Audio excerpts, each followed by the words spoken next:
जंगी साहब, मैंने आपकी तकरीर सुनी, काफ़ी दिलेर आदमी आप मुझे लगे, लेकिन आपने ट्विटर बंद कर दिया, ठीक है। और जब जब पीटीआई ने अपनी इलेक्शन कैंपेन करना चाहिए, आपने इंटरनेट बंद कर दिया। ये सर लोग हैं, ये जो यहाँ पे बैठे हैं, ये बेर बकरियाँ तो है नहीं कि आप इनके सवालात से डरें, इनकी बातों से डरें।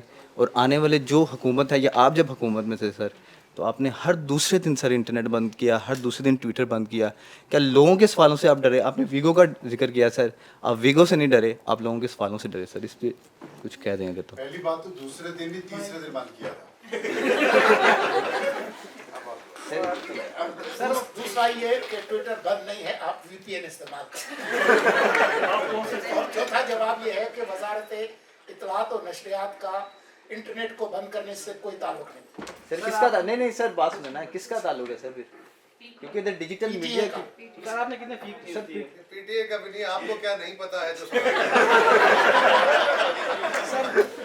आप सवाल कम कर रहे हैं, आप मजा